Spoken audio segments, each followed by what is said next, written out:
that. Ladies and gentlemen, post clap, we are back with the In Too Deep podcast. I have my lovely guest today, Miss Lily Cook. She is someone I've known for quite a while. So back in the gym owner days for myself, her brother and her own gym. It's called Level 1, right? Yeah, we did. It was a quick run, but we had it. That's all right. In Bondi Junction. Quick and good run. Yeah. So we used to talk sporadically. Really cool gym. That chapter closed for her, and I saw her enter the online wellness space. Yeah. Right. And I just saw a lot of her clients were getting amazing results, and I was like, that's awesome. And then I see this rapid growth, hiring 1 staff member, 2 staff members, 3, and I was like, oh, this girl is going real quick. It got crazy. Yeah.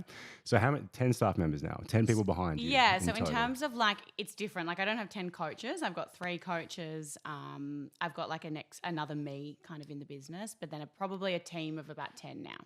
Okay. Yeah. Because we've got socials, and then you got the assistant and all that sort of stuff. Okay. So yeah, I saw this rapid growth and just thought she'd be someone amazing to have on the podcast because I wanted to hear about your story and about how the hell did this happen so quickly and so rapidly. So I give my guests a little bit of an intro, but I want you to tell the people who is Lily Cook. Yeah, definitely. So I've been in the health and fitness space. I've been in the fitness space for over 10 years now. So I was a personal trainer when I was 18 and all that sort of thing. And I was always loved it. And then I went and studied nutrition because that was kind of probably more my passion there. So I studied that, and then coming out of that, again, opened the gym with my brother, and that sort of was the evolution of developing what is now. But that we had to close that pretty soon into it. And that's where I went into the online space, which was a little bit of you would know, it's a bit of a scary place to go into when you're so used to doing this kind of face-to-face industry.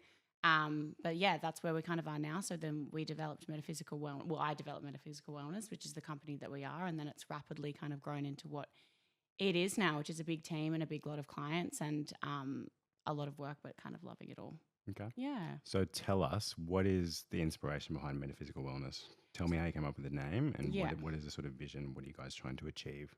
We came up with the name with someone that was helping with the logo as well, but she's also a friend. But we were kind of it was this concept of where I didn't want to go or where I didn't feel like I fitted in. For example, in the health and fitness space, was looking at everything sort of in this 2D way.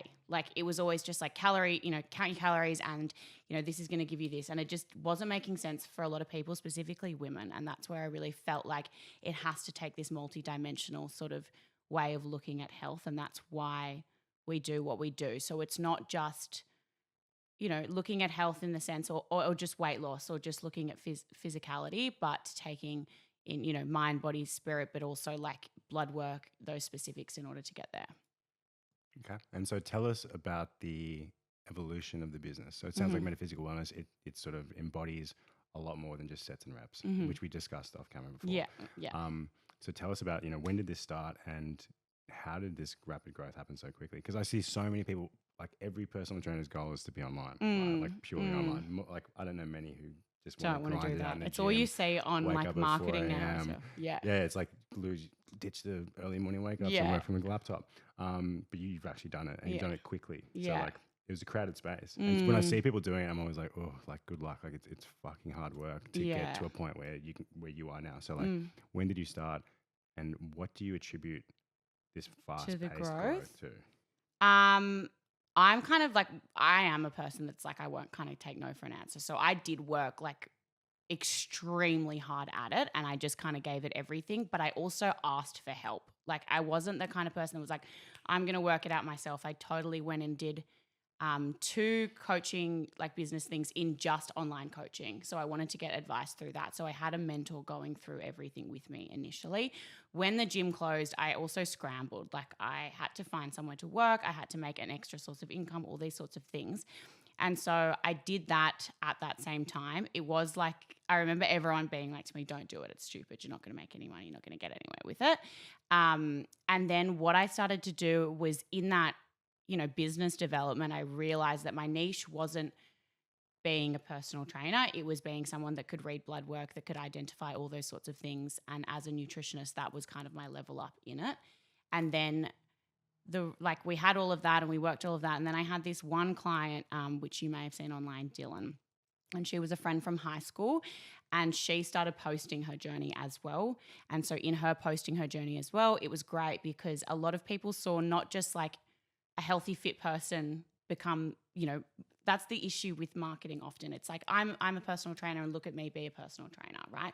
But people that are in a struggle and people that are really, needing to make changes with their health, they don't relate to that. They relate to the person that was in the same place as them. And so she kind of put her journey forward, and it really allowed for our niche to become even more so, PCOS and women's health and hormonal health. And I think it was maybe those two things that really helped us to evolve. But it did go from just being me. It was just me until October 2024. Okay. And now it's like a big team. So it's like, and in maybe 3 months, that was like that real. Oh, so it was just an explosion, like literally. Yeah, it was like it was, maybe from June, it was like I wasn't coping and we were like, I had people helping, but then that was when the team really grew from then. Okay. Yeah. And what's the biggest challenge with something like rapid growth? Having the systems in place and also being unfamiliar with like, I've always done everything myself. I've always been that kind of person. I can do it. I can get it done. And, it got to a point where I was like, I literally like this business will fall over if I don't get more and more help, and I need to get help quickly and I need to get the right help. I've also made mistakes in business where you get someone that's a referral and they've done something wrong, and then you not only, waste money, but you waste time there and you have to go and do that again. So it's making sure you get, the right help at the right time as well. Okay. So it sounds like this coaching program you did really sort of helped you. Yeah. Because so as a personal trainer, a lot of personal trainers are shit at business. Yeah. Right. So were you one of those personal trainers, and were you always kind of a little bit more on the ball with that sort of side? I think I've always been a little bit more on the ball with that sort of side, but not in the sense of me just being business savvy, more in the sense of like want and need. Like pure survival, I needed to make money, and so I was going to work harder to do that, right? Okay. But then with this kind of coaching, it was all that marketing. Like you've got to put your face to the camera. You've got to be your brand. You've got to do all those sorts of things. I remember on my first call, I was like, I will never talk into the camera. And they were like, you have to. And I was like, I'm just not going to do it. And it's like, looking back at that now, I'm like, I cannot believe I even thought like that. But I think that is the thing why personal trainers are often, it becomes about the skill and all those sorts of things, which it should be, but it also has to be the person. You need to buy the person. And that's what I changed my mind about with it. So you had a hard time at first putting yourself out there, like a lot of people. I remember when I had the gym back in the day, and I would basically rather shoot myself in the face than film me talking to camera. But then you have to do it if you want to succeed. There's no other option. I think you get that now. I think you understand that now because everyone is now doing it. But even back then, not as many people were talking into the camera. And still now I struggle with that. Like I had a videographer all Melbourne because we're filming so much stuff, and I was like, oh, but people don't want to hear about that. And he's like, you still have to go through those hurdles, but at the end of the day, like I think your business just has to be you, and it has to be the people that work in that. And so that's the most important thing to get. Yeah, people want to see beyond the business, right? They want to connect with the person behind the business. Generally. Definitely. So tell me, what's the biggest challenge that you sort of face in the business, and what type of clientele come to you generally? So if they face a challenge, they're saying, I'm struggling with XYZ, I need to go see Lily Cook and the Metaphysical Wellness team. Yeah. What do you generally get coming your way? So coming our way, if you are a client that you're coming towards us, we're often like the last, I believe we're often like the last coach for someone, because they're like, I saw this personal trainer, it didn't work. I saw this nutritionist, it didn't work. And so what we kind of do is combine it all, because that's what you're going to get in the service. You not only get like your training and all of those kinds of things and it being customized, but your nutrition, your blood work, your supplementation. And that also, I believe, needs to be the reason as to how you, program someone's accountability. Because if you've got someone, in the case of, we have a lot of people with really serious PCOS, serious health conditions, really elevated insulin, risk of diabetes, all those sorts of things as well. So the way in which you would provide them with accountability has to be different, because they're dealing with these physiological effects of sugar cravings that are beyond mindset, right? So it's all of that we have to really individualize and specify for each client. And that's what they kind of get. And that's where they get the great results, because you don't just go, here's a calorie deficit and here's 150 grams of carbs, which isn't that high, you and I know, but for someone like that, it's really high and it's gonna affect their progress. So it's working all those specifics. But that's what they would get with us. Okay, awesome. If there's someone listening right now who's struggling with their health, what would be your first recommendation to them? Depends what they're struggling with. I like that a lot. Yeah.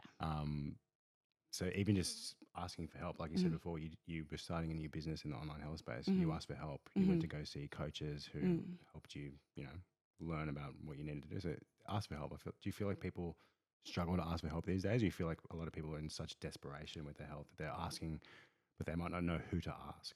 I think people have a difficulty because it's their health and it's something so personal to them. They have a difficulty asking for help. But I always use this analogy when I speak to new clients. I'm like, you wouldn't try to lodge your tax by yourself. You wouldn't try and go buy a property by yourself. And that's where we look at all of these other things. But with health, it's like, I need to work out exactly what to do to lose weight and I need to kind of do this. And we have a shame around asking for it. And I really try to when we've got these clients, they've got this complex health. I'm like, you would not know how to read those bloods and you're not going to be able to determine your exact level of carbs and training and all of that from that. So that's where I think we need to take the shame away for asking for help with health. And I think there's a difficulty with it too, because financially, partners or friends will just be like, well, just do this and just eat this way and just take this kind of supplement. But it's all this anecdotal advice that everyone follows with health rather than understanding that a professional may just be able to get them there really quickly. Yeah. And it's funny you say that because I saw this thing on social media. There was a famous florist in Sydney and they do beautiful bouquets and stuff. And he said he had a tradie come in and say, that's so expensive. Like I can just go pick the flowers myself. And he's like, mate, I've been doing this for 2 decades. I don't go down to Bunnings, buy the wood and build my own house. I know. It's just not how it works. Yeah. But it happens all the time. Like people think, they can go on YouTube and YouTube how to train, what I should eat. People are now using ChatGPT to write them diet plans. And I've had a few guys I've onboarded recently. And it's like, okay. And it's not that bad. Yeah, it can get you good enough results. Yeah. Right? Good enough results. But if you want to go to the next level, you really need someone who can sort of drive that sort of stuff behind it. So do you have a vision for Metaphysical Wellness, where you want to take it? Is this like, we want 50 staff members, multiple continents, or are you just kind of taking it as it goes? It's so recent still that I am kind of not just taking it where it goes, but I'm just developing things in order for it to be accessible to more people, because the program is an investment. Absolutely. But it's because we work so specifically and clinically with people. And that's what is required for so many people that have these complex health conditions. But for that sort of, person that generally wants to lose weight, they may not need as much of an individualized approach, but we can still use our protocols with them. We've sort of got a lot of things in the works so that it's accessible, financially to everyone. And you can kind of choose the tier in which you would like to work with us. Okay. Yeah. What's your favorite thing about your job? It's giving relief and alleviation to people that feel that they'll never receive that. And it's using science in a way to get there. I think what I often see with business, with health online, is it's, one, it's anecdotal, but two, it's marketing, right? So I speak to people that they went on some program, they had this protocol of supplements that was given by that practitioner that owns that kind of brand. And there's all these kind of loopholes in health that are really difficult. And not only does it make someone not see progress, but they get put on something restrictive and then they don't get success from that, and then they feel worse about themselves, right? So it's this fear of failure constantly, and it's taking that away from someone. It's taking that, I'll never get there, I'll never lose weight, I'll never feel comfortable in my body, I'll never wear a bikini, and giving that to someone, that's the biggest gift I think that you can give to someone, because more than anyone that weight loss isn't just about fitting a different, pair of pants, or it's not just about, being a little bit more comfortable. It's your relationships. We have people that don't go on dates, that won't do anything. So it's changing someone's life and their ability to live their life. That's my favorite part of it. Yeah, it's never about the number on the scale, right? It's No. like the person you need to become to be a healthier version of yourself. Yeah. And so that leads to my next question. I was going to ask you, you kind of touched on a little bit then, but what annoys you most about the health and fitness industry, or the wellness industry, health industry as a whole? I think there's a few things. I think giving, incorrect information just in order to sell your product really upsets me, because it's not right, and legally it should be kind of looked at. But it'll be some practitioner that's a client that we've had goes to them for hormonal issues, and suddenly they're on their brand of the gut protocol and 400 of their supplements, and they've spent all their money and they've invested in someone who's kind of like a fraud, right? So that really annoys me about it. I too also think that, like money, and like success, health is a privilege. And I think people don't recognize that. I'm very privileged, with regard to health. I have a mum that's a naturopath, and I've lived a very healthy life, and I've had that ease, whereas a lot of people haven't. So I think not recognizing that, or being a practitioner that kind of comes from health privilege and making someone else feel bad that they're in rural Australia, they've never had any understanding of, that. I think that isn't considered enough too, and that upsets me. Yeah, okay. And so with all the misinformation out there, and I thought one of the big challenging things about being sort of evidence-based, science-based, like, and trying to compete against, there are people out there with millions of followers preaching absolute garbage. How do people know where to find good information from? Because generally people just see an Instagram influencer, no background on what they've studied, how much time they put into the industry, into studying. How can people decipher what is correct information and what is misinformation?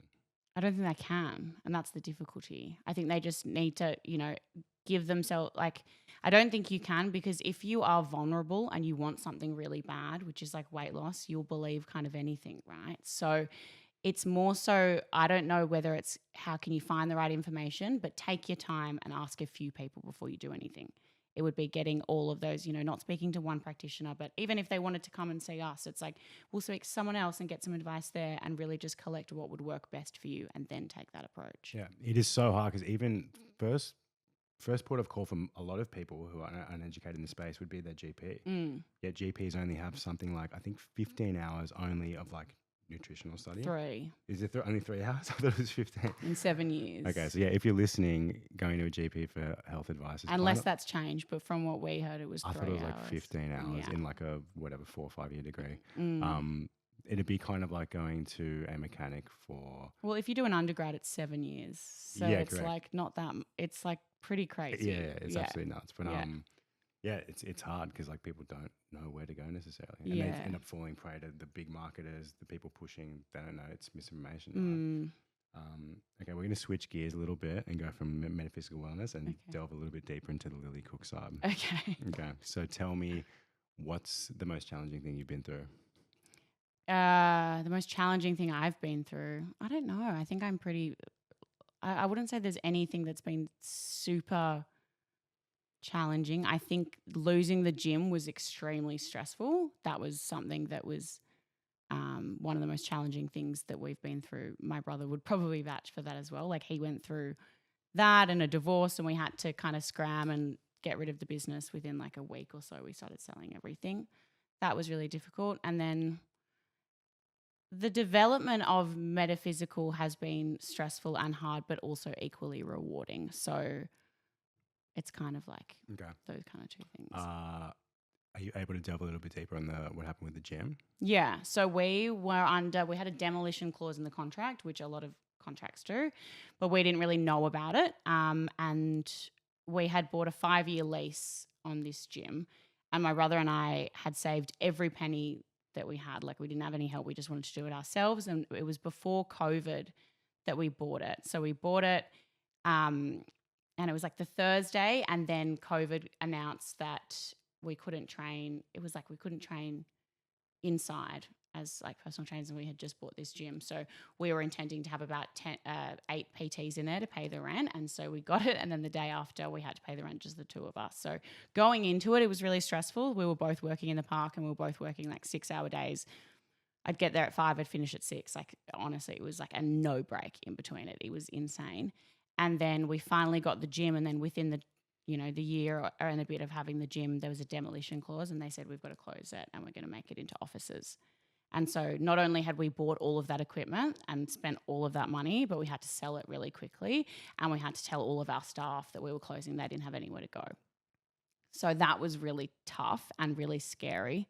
The lucky thing about it was, because of the demolition clause, we were able to retrieve some money. We didn't lose our whole, amount from it, but it was a pretty scary time in that sort of sense.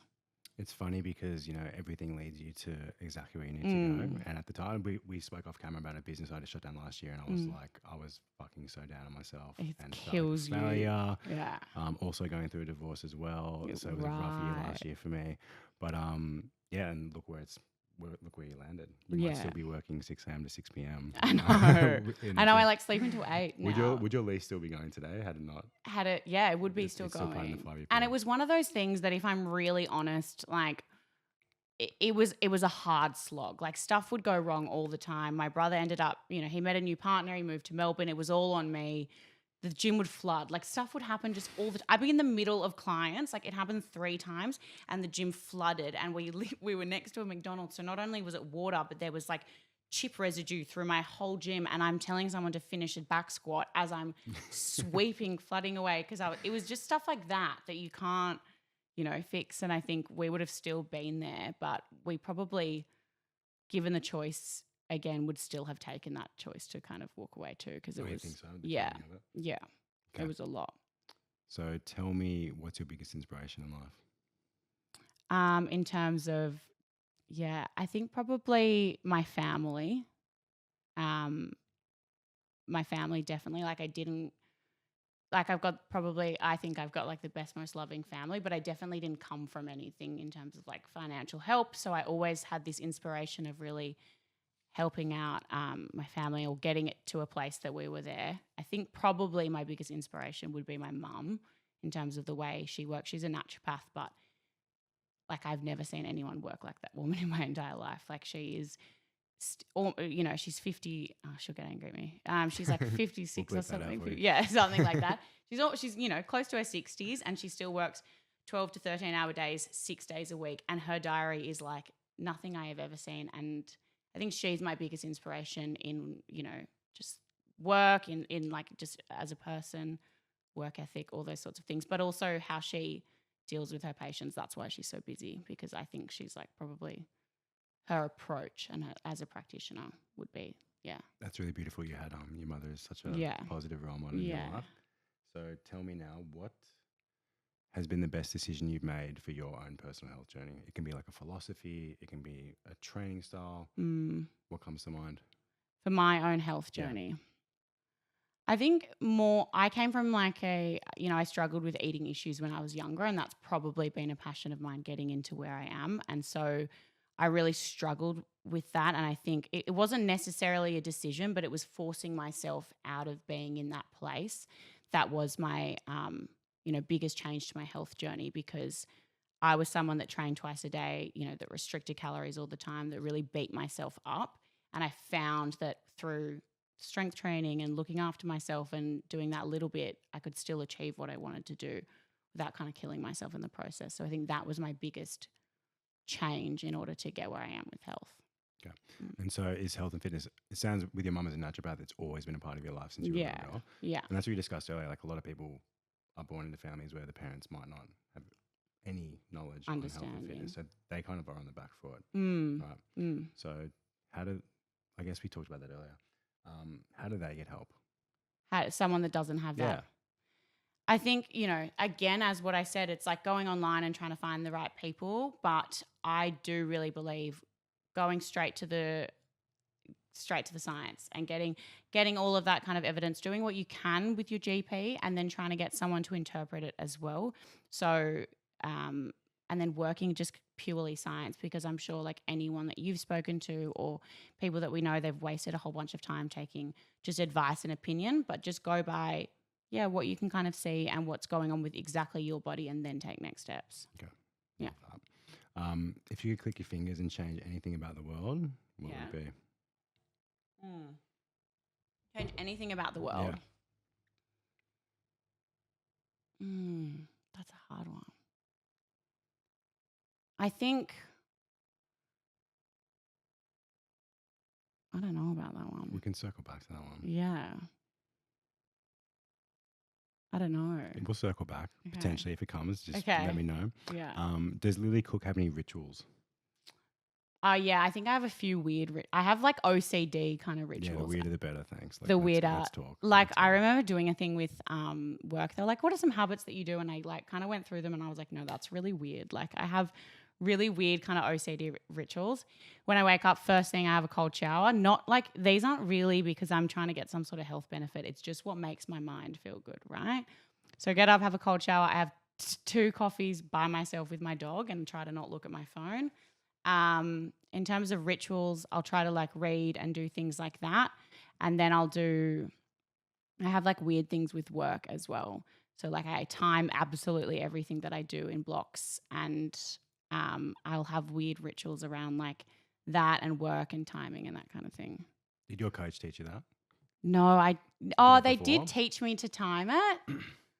But I think it's also just my OCD that I just feel Okay. like I need to look back at how much time I've spent on something. Because that's something that was really useful for me. Is like they get you to log what you do in a full day. Like Yeah. actually, oh my god, I waste so much time. I know. Initially, it's like overwhelming. You're like, what was I doing for that amount of time? Why haven't I logged that? Yeah. So they literally, the goal is to, and if anyone's listening, they're trying to improve their productivity, literally spend a full day logging every minute of what you do. Yeah. And you'll kind of freak the fuck out. Yeah. I did have to do a time study. Now that I'm thinking about it, I did have to do a time study, which was super helpful because there was a part of my business that I was spending so much time on, but I wasn't getting any revenue. But I loved these. It was when I was just doing nutrition, but I loved these clients and I'd had them for ages. And like, you just have to kind of make those decisions around it. Yeah. But yeah, I do. And like something that really helped me was I don't know whether you had to do this, but you had to do it in blocks. So you did like 25 on, 5 off, 25 on, Is that 5 off. Pomodoro? I think it is. I think I've tried that as like a productivity thing. Like Yeah. you set an alarm, 25 minutes on, it goes off, have a little break. Is that?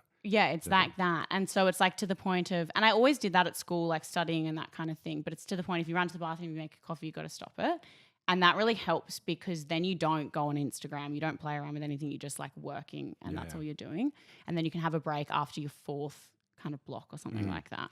Yeah, I feel like you can trick the brain into like, so with the time blocking thing, you pick the 3 tasks that are going to move the needle, like, right? It could be creating content for someone like you, right? Yeah. So, and then if you're like, oh, fuck, what am I just supposed to do? It's 9 a.m. on a Tuesday. You just look at your calendar and go, oh, it's content 9 to 12. Yeah, and then you can do and it. your brain kind of like feels pushed into the right direction. Yeah. The issue with my brain is that I just have things that I really like doing and things that I don't. So I'm like, it will take me a while to like get to those tasks that I don't Tell us about like. some of the things you like doing versus some of the things you don't like doing. I like doing the content stuff. I'm not very good at it, I don't think, but I like doing it.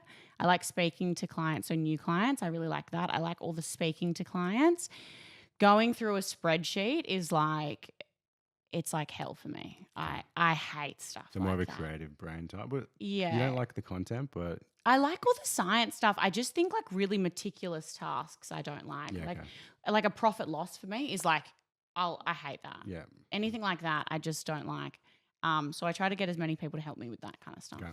I'm going to pump your tires a little bit and say your content's actually really good. Do you think so? I think that's why you've grown so quickly as well. Like, I think your content looks really great. Right. Well, I've got some like more things in the works now that it's going to be way better because I think I'm a bit too tough on myself about that. Okay. Yeah. Go easy on yourself. Yeah. How does Lily Cook deal with setbacks? I'm much better at it now. Initially, like I would get really overwhelmed with a setback or I'd take it really personally or something like that. And now I think it's just more experience of just knowing there's always going to be setbacks that you kind of deal with it. I'll take time off my phone. I'll just have a break. I'll have a breather. I'll ask my staff to help me with something and then we kind of push through with it. But I think just getting the help and then realizing that, you're not going to have one setback or 2. You're going to have so many all the time. And that makes you kind of just like, okay, it's just another thing. Yeah, you can never escape. Yeah. So that sounds like you've got some grounding techniques. Do you do any meditation or mindfulness or anything like that?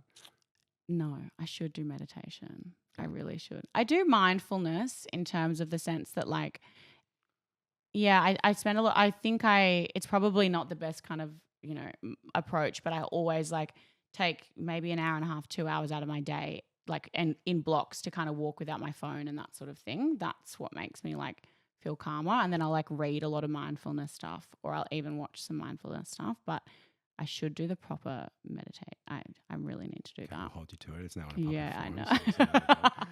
I know. Tell us about your training schedule. What does it look like week to week? How many times do you train? Do you follow your own program? How does that work? It depends. Sometimes I follow my own program. Sometimes I get someone to write it. I do believe getting someone to write it is always a better option because they're going to look at your body objectively, not subjectively. And I'll tend to kind of give myself too much of something that I don't need just because I'm writing it. So I'll generally get someone to write it. Connie, who I used to work with at Glute Station, she generally writes a program for me, or my brother, and it'll be like 4 days of strength a week and then walking. That's all I kind of do. Okay, nice. So even coaches get coaches, of course. Yeah. The best results I've ever had is when I'm working with someone. Every single time. And the lack or the slowness in results is when you're not usually as well. And it's not just in terms of accountability. I think it's all those specifics and fine-tuning muscle mass and all of that. I think someone else looking at you, it helps with that. Are you working towards any specific goals with your health and fitness at the moment? Not really. I'm not really someone that, is too hard on myself anymore with those sorts of things. And my health is always a priority for me, but my body composition and being a certain level of leanness just isn't for me right now. Like my priority is the business and clients and all of that sort of stuff. So if I'm healthy and I'm happy and I can still go out on the weekends and enjoy things, like that's just where I want to be in life at the moment. Yeah, I love that. And I think, I don't know if it's yours, is the older you get, the more you prioritize that. Because when I was young, it was like, I wanted to squat 200 kilos. Literally. I wanted to be as jacked as possible. I know. And now I kind of couldn't think any worse. I can't and I just go to the gym just because it feels good, really. No. And I don't have any aspirations to get more jacked necessarily. Like, I'm happy with how I am. Don't really care how strong I am. Yeah. So I don't need that constant progress in the gym. Like you said, you can get it elsewhere as well. So. I know. And I can't even like bring that motivation back, like, because it's like, it's just something that's not a priority. I used to think people were joking when they'd be like, I only train for my mental health. I was like, no, you don't. Shut up. But now I am that person that I'm like, wow, now I'm here and I'm older and that is the case. Yeah. Okay. Yeah. So what do you like doing outside of the health and wellness space? Like what's my favorite thing? Yeah. Like what do you like to do? Any hobbies? I wouldn't say generally hobbies, like hanging with as I was saying to you before off here, like hanging with my nephew is probably my new and favorite thing at the moment. So a lot of like family time, seeing my friends. My life is a little bit crazy at the moment with work. So any block where I can spend with like the people that I love, I'm so happy about that. But yeah, just kind of like really easy things. Getting away, going traveling is like probably that's where I spend all my procrastination. It's not on like Instagram. It's like looking up new holidays and stuff like that. What's next on the hit list? Well, I'm going to LA in April, which is exciting. So one of my best friends has moved there. And so I'm going to go see her and kind of go over there. I've sort of thought about whether moving overseas would be a good option in the health space, but I'm just not sure about that. Okay. I have this idea that I would like to move overseas, but one thing at a time. Okay, that's fair. Everyone's dream to live from their laptop, be able to move from anywhere, so that'd be pretty cool. Can you tell me about a moment that shaped who you are? I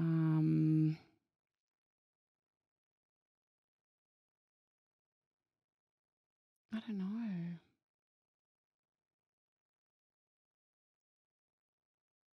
I feel like these ones are hard for me. It is hard, but look, you kind of semi-answered this with the gym closing. I think for you, but that was a real trajectory change for you as a person and just your life. So. Yeah. I think generally for me in terms of like inspiration, shaping who I am, it's just my mum and dad generally. Like I think they've just had instilled such good values and, my dad was tough on me as a kid and that kind of thing with working hard and everything. So I think those kind of just that continual support and accountability and all of that from my family would be what has shaped who I am. You very briefly mentioned values there. For me, I notice when I'm the happiest, I'm living incongruent with my values. So taking time every couple of months to sit down and be like, what do I value right now? Do you have any specific values that you think about, or you just know that you're living in line with them daily? I don't think I'm always living in line with them. I think sometimes, my values like, family and loyalty and all of that. And sometimes I feel like I'm moving away from that because I'm spending so much time working. But most of the time, like what are you saying, my specific values? Yeah, like, do you sit down and think about, cool, I value family, I value loyalty? Are these just things that float around in your head? You know what I mean? Like, I wouldn't say I sit down and think about them, but they definitely float around in my head. Like it would be family, it would be loyalty. Reliability is a really big one for me. I find that as like a value. That's something I really need from people. I need to feel like they're reliable and I need to feel like, which is essentially trust because I think it's in every aspect. But yeah, it would be those kinds of things like family, loyalty, reliability, trust, kindness is a big one for me as well. I think just like leading with kindness or just feeling like people have good intentions or have your back. I think that's a big one. And that's what I like to keep in, friends and family and business and everything. I think reliability is a huge one for people in the health space. And as a personal trainer, it's natural, right? Like if you're having a bad day, you have to leave it at the fucking door. Yeah. Because, people are coming to you as sort of a beacon of hope. You might be there 45-minute break in the day to just forget about what's going on outside. So yeah, totally understand that. Yeah. Are there any bad habits you're trying to break at the moment? Bad habits. Oh, I've got a pretty bad, not terrible habits. I mean, I can have a bit of a bad sugar habit, which is just ice cream, or just if you're a friend of mine, you'll know like I'm addicted to Messina. But besides that, I don't think I've got any bad habits. I'm sleeping in a bit more than I would like at the moment, but I wouldn't say anything's that bad. Yeah, so nothing you're trying to attack with ferocity, so to speak. No, maybe the sleep thing, because when it started rapidly growing, I was like working very late hours, which was really uncommon for me. Like when you're a personal trainer, you're up at like 4 or 5. Like I was always like, I prided myself on being that early riser, and then I became the worst where I was like going to sleep at 1 and waking up. So I think that's something I'm trying to break, but nothing too terrible. So it sounds to me like you're probably needing more sleep because you're busier. Is that correct? So trying not to beat yourself up too much. Maybe just take the extra sleep. What would you tell your client if they would go? Yeah, I'd probably tell them the same. Yeah. It's more the sleep schedule that I'm annoyed at myself. I'm like, why am I up till like 12 or that kind of thing? But do you work late at night? I think I'm wired in my head. I've always got like ideas and things that I'm thinking about, and that's probably why. Okay. How much sleep are you getting each night? Maybe 7 hours. Okay. Can be 6. Okay. I mean, when I was in Melbourne, I was working a lot. It was like 5 to 6, but yeah, it's okay. Okay. Have a little sleep in the lid. Yeah, It's okay. thanks. If you could give advice to your 18-year-old self, what would you say? I would say that it's all going to work out, and that you are going to get over this, and you are going to, you are going to be okay, and you are going to live a life where you feel happy and comfortable and, safe in your body and who you are. I was very much, I think, a stressed and uncomfortable 18-year-old probably. So that would be the case. Okay. Can we talk a little bit more about that? Yeah. It's totally fine if you don't want to. Yeah. It was just like I was going through eating issues at that time. So I was struggling with like an eating disorder at that time. And I was probably covering it up with like friends and all of that sort of thing. But I was like just severely uncomfortable in who I was. And I was like really uncomfortable in what I presented as who I was, not in just the way I looked, but in my friendships. And I was a bit of a nervous Nelly in that sort of sense. So I think I always had this fear like, okay, this is going to be the rest of your life. You're always going to think about yourself like this. You're always going to be really down on yourself. And that's what I'm saying. Like, that's what I would say, that it's going to be okay and that you're not going to be in this place forever. Okay. And I was going to ask, what would you say, and thank you for sharing that, what would you say to someone who is struggling with an eating disorder currently or might have a loved one struggling? And it sounds to me like you would talk to them just like you talking to yourself right now. Yeah. I'd probably say that, if you really put in the work, you can get there. It's not an easy thing. If you don't put in the work, it's not going to get there. But I think re-identifying, what is important to you and what you see as beautiful and what you see as all of those kinds of things is the first step, because once you can kind of change that, then you'll be able to get some progress. Okay. But it's kind of living in this space of trying to achieve something that's not realistic, and it's not healthy, and it's not where you should be. Yeah. So just take the first step in the right direction, really. And it's not easy, but just go for it. Yeah, exactly. Okay. So you mentioned you read a little bit before bed, I thought you said. What are you reading at the moment? I'm reading, which I feel like everyone's reading, the Mel Robbins Let Them series. Let Them stuff. Yeah, I've just started that. But I like her approach, because I think she's not. I've also been reading the Brené Brown one, which is Rising Strong, which are all the mindfulness things that I read. But she's a little bit tougher in her approach, which I kind of like. Mel is. Yeah. Okay.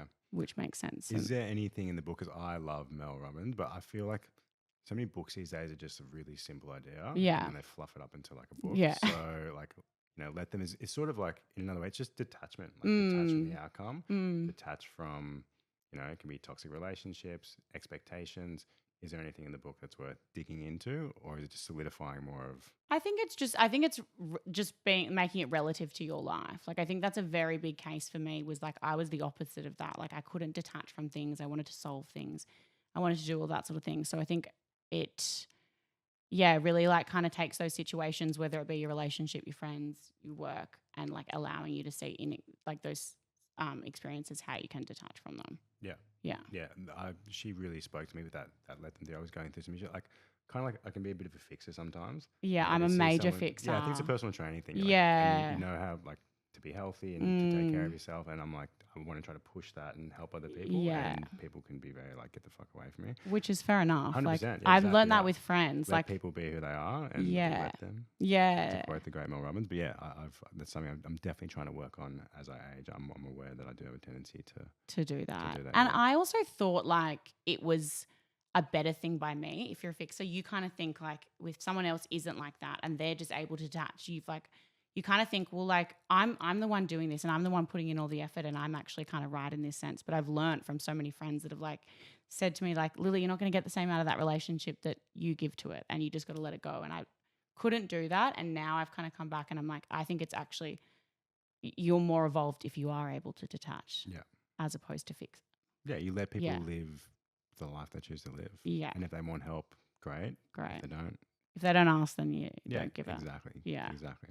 So any other avenues of growth? Do you like audiobooks, podcasts, books, all of the above, or what?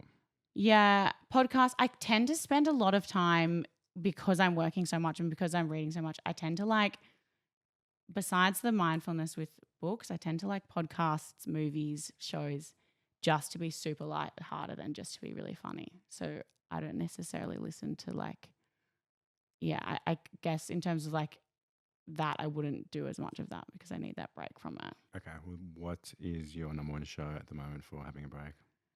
Have you watched Schitt's Creek on Netflix? My mum's obsessed with it. My God. It is out of control funny. Okay, so you have to watch it. Okay. And I always like the first few it's like so many people got so obsessed with it.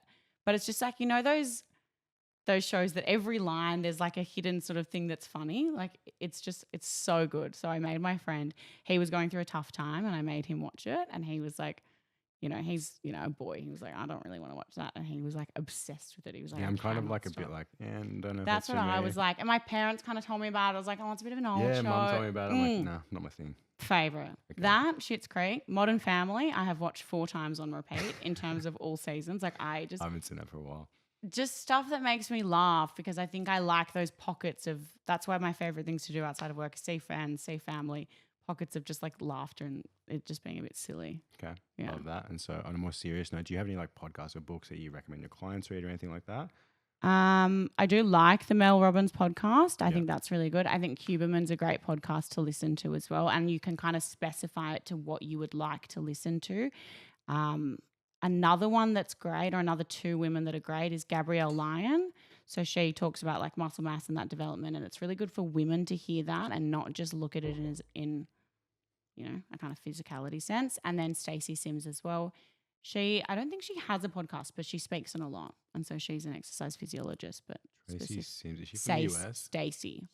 Yeah, from the US. I think I've heard of her. But I think those 2 are really important women to listen to in the health space as a female trying to make those changes with your health. Okay, awesome.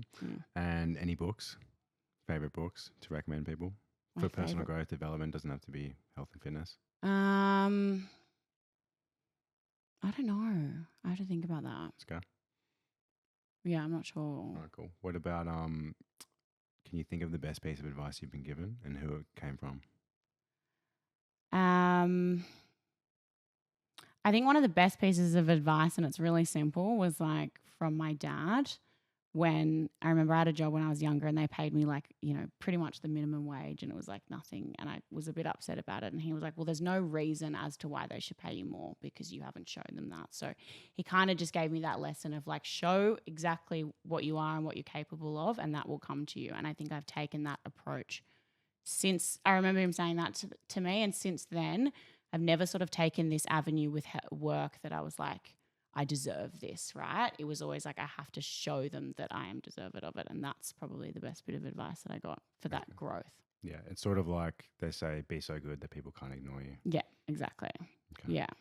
So is there anything you would like to say to women out there struggling with their health and fitness right now? Yeah, it is that you have the ability to change it and you have answers out there and you are not pigeonholed into never fixing it. I think I hear from women all the time that they are just accepting where they are because they've been told by, professionals and health professionals that they won't get anywhere. You can definitely get there. It is probably a harder road and one of which that you've got to put in the effort. But if you work specifically and with the right people, you'll definitely get there. Okay. And do you have a particular demographic you work with? It sounds like PCOS. Yeah. Do you have PCOS yourself, or you I just understand do. what you do? Yeah. So I, Do you know firsthand what it's like? And how yeah, difficult it can but be? I kind of like, obviously being in my mum being in health, I kind of understood it, but I had a lot of complicated issues with health when I was younger as well. So in terms of like hormones and that kind of thing. So I know it firsthand. And if you are to just go with a GP, they can kind of scare you into saying, go on the pill or do all these sorts of things, which you really don't have to do. So yeah, just getting the right advice with that is important. Okay. Amazing. Well, that sort of wraps it up there. So if people want to follow you and support you on your journey in metaphysical wellness, how can they find you? Yeah, so we are on Instagram. It's just Metaphysical Wellness as one word, and then my Instagram is lilycook.pt, which I still haven't changed in a while. Amazing. It's been a pleasure having you on. Thank you. Thank you for listening, guys. If you listen this far, we would love for you to share the podcast with someone who might be able to help them. And we look forward to having you on next show. Peace out. Great. Later. Thanks for having me. Thanks, Lily. Bye. Bye.